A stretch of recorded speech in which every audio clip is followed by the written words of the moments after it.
I did a video the other day about ELDs and anger. I want to expand on that a little bit and talk about more of the dangers of ELDs. Not only will you find yourself a little more angry because of that clock ticking away your time and ever-present knowledge that you have no way to stop it or change it or make adjustments when you need to, or if you just mess up something or want to move around the parking lot, because I'm hearing that some of these new ones you can't even move around the parking lot without it clicking you off. And one of the first ones I was on, you could go like 4 miles before it would put you on driving. You need that buffer. I don't care what anybody says. If they're going to make us do these ELDs, we need that buffer when we have to move around a truck stop or move just downtown to go to the Taco Bell. I mean, that's making us prisoners in our own trucks. I'm getting angry just thinking about it. But not only will it make you angry, I know you've all seen them. If you've been around trucking any time, you've seen the guys that come through the parking lots. I mean, they're flying. The parking lot is not a highway, y'all. You can't come through the parking lots doing 40 miles an hour. We've seen the crashes in the truck stops where front ends have been ripped off. I've heard stories about people getting run over. I just don't understand why y'all will not slow down going in the truck stops. And then I got thinking about it.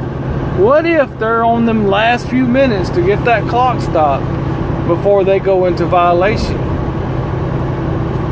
And that could be the case, because I have even found myself, when I'm getting close to those last few minutes before it turns and gives me the red exclamation point that I'm in violation, I find myself trying to beat that time just to keep the drama, even though the bosses won't do nothing but slap you on the hand. But I don't want that phone call. I don't want that explanation to have to be made. You know, I want to try to make it under my time because I don't want the aggravation. And if that's the case, while these guys are driving fast, going through truck stops and receivers and shippers parking lots, that's not an excuse at all. I mean, ladies and gentlemen, here it is. We're all going to be faced with this electronic tattletale, this government strong arm. We're going to have to deal with it. And we need to look at it like this. This is our career. If we crash, it could end our career. If we get angry, we could end up in jail. Ultimately, every day you need to look at it and try to be as safe as possible. No matter how much time you got left, if the load's going to get there on time, if your boss is going to be angry, whatever the case may be, you have to stay safe and sane. You can't go out there and rush and have an accident or roll your truck over on a ramp or any number of things that can happen. Rear end somebody, God forbid. Because that, that's bad stuff. If you're going fast and you rear end a four-wheeler, you could break their neck instantly. I've actually got a friend who witnessed that happen down in Gulfport, Mississippi. It was just a guy in a hurry, and a girl decided she wanted to get in front of him at a red light, and he didn't have time to stop. He rear-ended her and snapped her neck. This is life and death. This is our career, which can increase our quality of life, or it could decrease it to the point to where we can go to jail for the things that we do out here on this road. It is a huge responsibility, and if you're not up to that responsibility, you need to consider a different line of work. You can't come out here and, for lack of a better word, half-ass it. You got to be on top of your game every second you're driving that truck.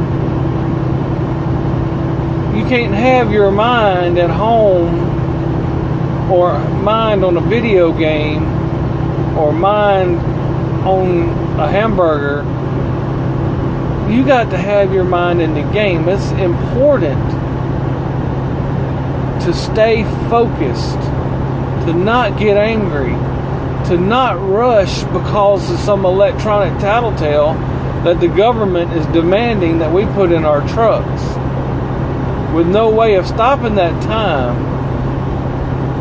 And for the company drivers who don't self-dispatch, it's going to be that much harder, because 95% of the dispatchers are not considering your hours of service.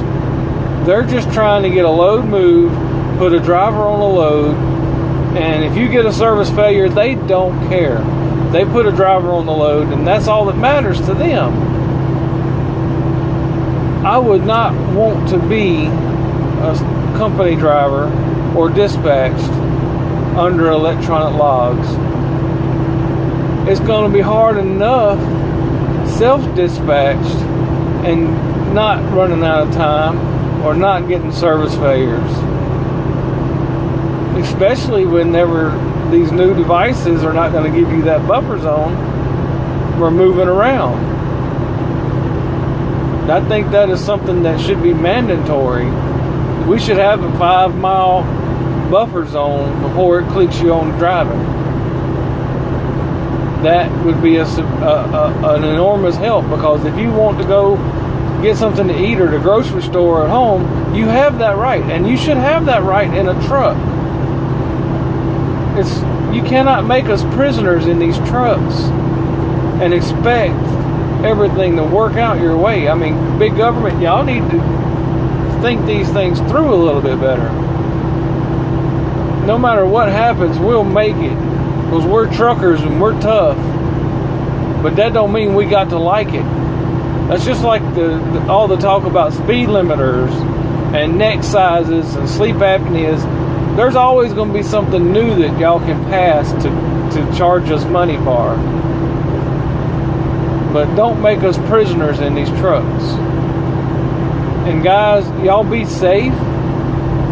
Be responsible. Save your careers. God bless. See you on the next trip.